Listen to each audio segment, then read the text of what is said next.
Assalamualaikum warahmatullahi wabarakatuh. Selamat pagi. Saya ucapkan terima kasih kepada Bapak Ari Wardoyo sebagai pengampu mata kuliah, dan saya sampaikan terima kasih kepada teman-teman yang telah meluangkan waktunya untuk mendengarkan presentasi dari kami. Sebelumnya, izinkan kami berkenalan. Kami dari kelompok 12, saya Nabila Fauzia dengan NIM akhir 4102.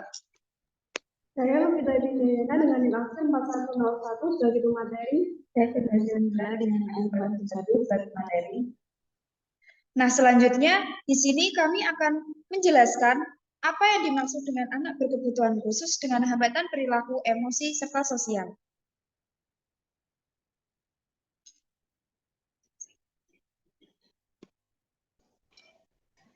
Anak berkebutuhan khusus. Anak berkebutuhan khusus adalah anak yang memiliki kebutuhan berbeda daripada umumnya dalam hal perkembangan belajar dan kesehatan. Nah, di sini anak berkebutuhan khusus itu memerlukan perhatian khusus karena kelainan, dan kelainan itu dalam perkembangannya mengenai berbicara, disabilitas. Anak berkebutuhan khusus itu adalah salah satu anak istimewa yang dimana tidak hanya seperti fisik. Anak berkebutuhan khusus fisik itu kan seperti tunanetra, tuli, maupun psikologisnya. Nah, pengertian lain yaitu yang sesuai dengan istilah seperti autisme dan ADHD. Anak berkebutuhan khusus ada yang perkembangannya tidak normal dan normal. Seperti yang sudah dijelaskan Kementerian Pemberdayaan Perempuan dan Perlindungan Anak Republik Indonesia menjelaskan pada tahun 2013 bahwa anak berkebutuhan khusus itu adalah anak yang mengalami keterbatasan perhambatan fisik, mental, dan spiritual. Nah, sosial dan emosi yang luar biasa juga berdampak signifikan terhadap proses pertumbuhan dan perkembangannya dibandingkan dengan anak-anak lain di sosialnya. Nah, menurut pemerintah Indonesia ini, anak berkebutuhan khusus adalah anak yang dengan kondisi fisik, mental, dan emosional secara umum berbeda dengan anak-anak lainnya. Di sini yang selanjutnya adalah jenis hambatan anak berkebutuhan khusus.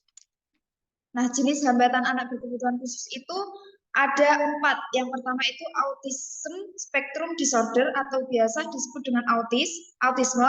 Yang kedua itu ada attention deficit hyperaction disorder atau yang biasa disebut ADHD. Yang ketiga ada gangguan perilaku. Yang keempat ada gangguan emosi. Apa sih autisme itu? Nah, autisme itu merupakan gangguan yang mengganggu pada perkembangan saraf. Gangguan tersebut mengacu pada perkembangan bahasa dan kemampuan seorang anak untuk berkomunikasi, berinteraksi, dan kemampuan anak dalam mencakup sindrom Asperger. Nah, di sini seorang anak yang memiliki gangguan autism itu akan kesulitan untuk berinteraksi, berkomunikasi kepada orang-orang sosial seperti itu.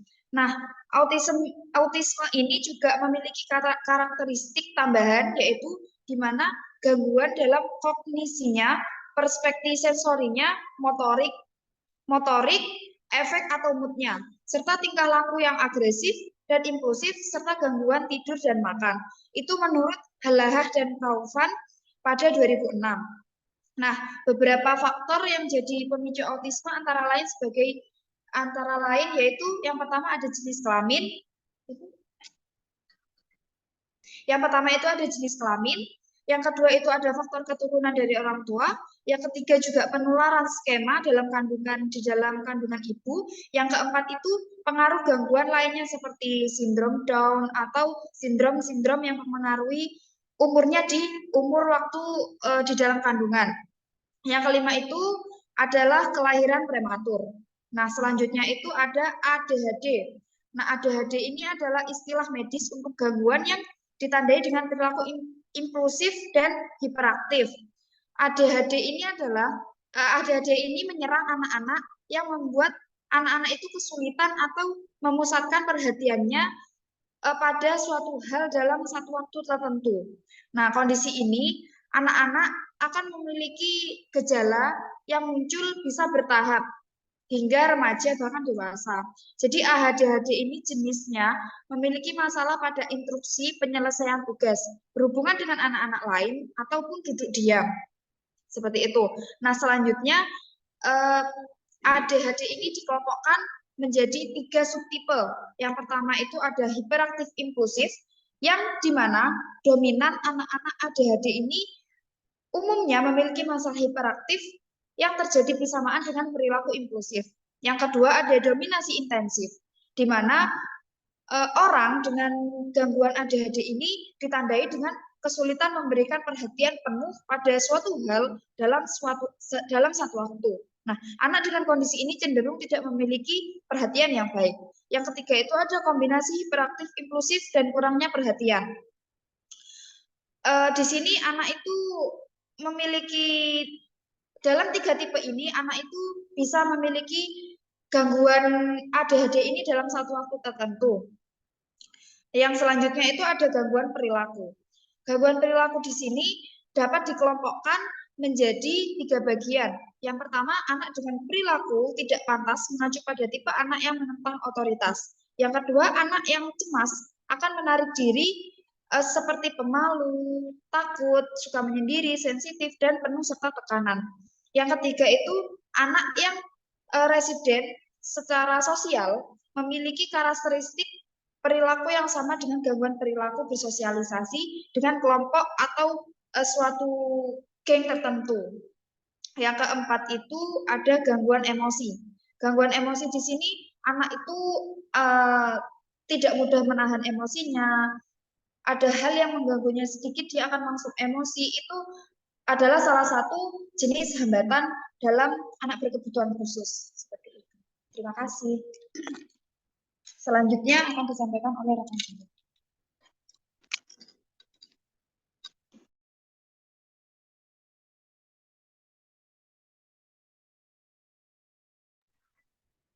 Kemudian faktor penyebab hambatan. Yang pertama faktor biologis. Nah, faktor biologis ini dapat menjadi faktor penyebab hambatan karena biasanya kan anak itu mengalami dalam kandungan ada yang mengalami malnutrisi. Nah, malnutrisi ini dapat menyebabkan ketika bayi tumbuh dewasa dia akan mengalami ia akan mengalami perubahan perilaku dan penalaran berpikir dan bernalar. Jadi malnutrisi ini sangat berpengaruh dalam perkembangannya. Kemudian yang kedua ada faktor keluarga. Nah, keluarga ini merupakan pendidikan utama dan pertama seorang anak. Jadi keluarga ini mempunyai peran yang sangat penting dalam perkembangan seorang anak. Dan apabila seorang anak ini mengalami ketidakharmonisan dalam keluarga, ini akan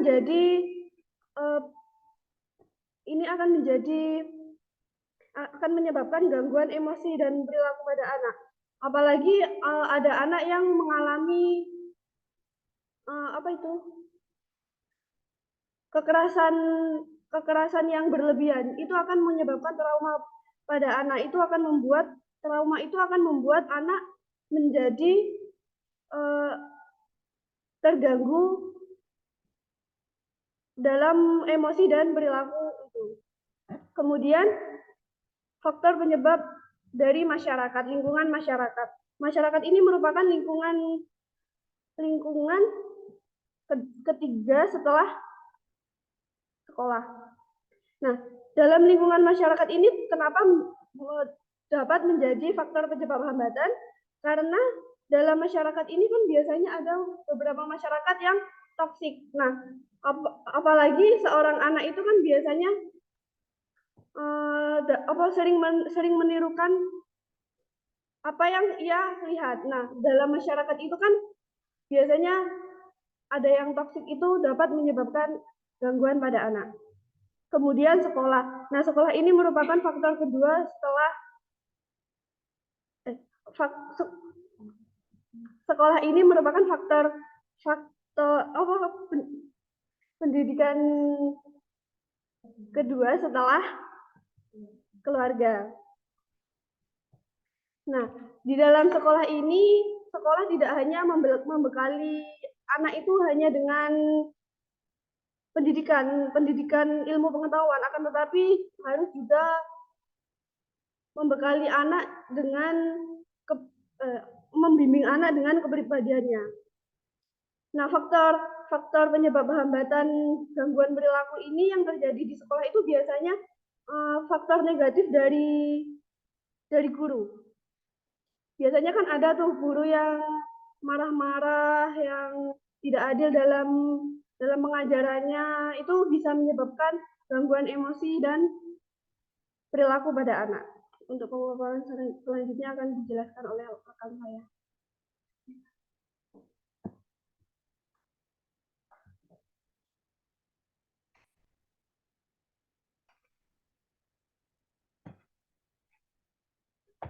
Selanjutnya yaitu saya tentang strategi dalam pendidikan.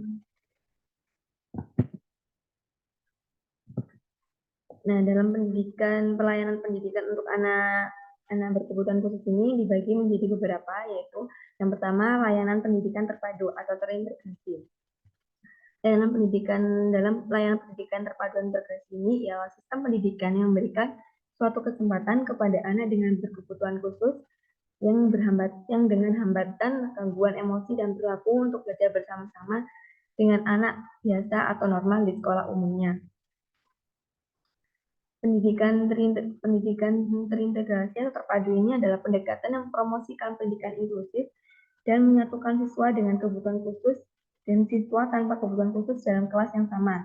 Pendidikan terpadu menekankan pada keterlibatan siswa dengan kebutuhan khusus dalam aktivitas dan pengalaman pembelajaran yang sama dengan siswa lainnya, sambil memberikan dukungan khusus dan lingkungan belajar yang memadai. Selanjutnya yaitu pendidikan segregasi. Pendidikan segregasi atau penyekatan siswa dengan kebutuhan khusus dengan anak berkebutuhan khusus adalah satu pendekatan yang dianggap tidak sejalan dengan prinsip inklusi dan kesetaraan dalam pendidikan. Ini karena segregasi dapat membatasi akses siswa dengan kebutuhan khusus ke sumber daya dan pengalaman pembelajaran dibutuhkan untuk meraih potensi penuh mereka. Akan tetapi, menurut pakarnya, yaitu anak dengan berkebutuhan khusus adalah anak yang terlahir istimewa, mempunyai pada dirinya kemampuan sosial, emosional, fisik, mental, dan kognitif yang berbeda pada anak umumnya. Nah, pendidikan segregasi ini adalah praktik pendidikan di mana siswa dipisahkan berdasarkan ras, etnis, agama, jenis kelamin, atau status sosial, ekonomi, dan secara fisik ditempatkan dalam kelompok terpisah di fasilitas sekolahnya. Dalam praktik pendidikan segregasi, kelompok-kelompok ini memiliki akses yang berbeda terhadap sumber daya pendidikan seperti kurikulum, guru, fasilitas, dan sumber daya lainnya. Yang selanjutnya yang terakhir yaitu layanan pendidikan inklusi, di mana menurut Ms. Baihaqi dan M. Sujirmi mengemukakan bahwa inklusivitas adalah tentang hak setiap siswa atas perkembangan individu, sosial, dan intelektualnya. Siswa seharusnya diberikan kesempatan guna untuk mencapai potensinya. Pendidikan inklusi ini berpusat pada semua orang dengan spesifik yang istimewa atau tertentu. Inklusi merupakan sebuah proses mengurangi atau menghilangkan hambatan untuk belajar dan berpartisipasi. Dengan adanya pendidikan inklusi ini dapat membuat siswa untuk belajar bersama dengan anak normal lainnya, dengan mengungkapkan penerimaan penuh pada anak berkebutuhan khusus, termasuk anak dengan gangguan emosi dan perilaku. Beberapa hal sebenarnya dapat menyebabkan pendidikan inklusi direkomendasikan untuk pendidikan kebutuhan khusus dengan gangguan emosi dan perilaku, yaitu pendidikan inklusi ingin merekrut semua jenis peserta didik. Pendidikan inklusi menghindari segala aspek negatif seperti labeling. Pendidikan inklusi juga selalu melakukan cek dan balance.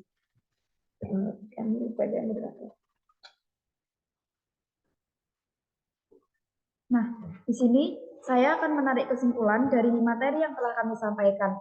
Jadi, anak berkebutuhan khusus itu bukan anak yang berbeda, tetapi anak yang membutuhkan perhatian lebih banyak, perhatian khusus, serta pendidik ataupun kasih sayang yang lebih dari orang tua, dari pendidik, dari lingkungan, maupun dari teman-temannya sendiri, dari sosialnya.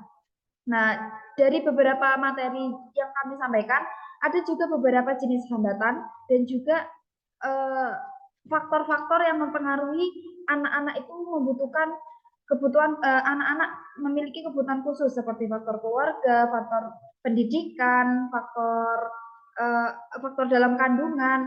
Jadi misalkan ada anak berkebutuhan khusus di lingkungan kita tidak boleh membiarkannya saja.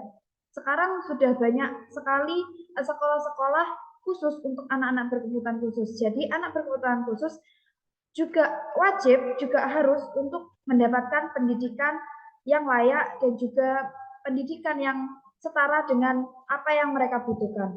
Cukup sekian, kurang lebihnya dari materi yang telah kami sampaikan. Kami ucapkan terima kasih sekali lagi. Wassalamualaikum warahmatullahi wabarakatuh.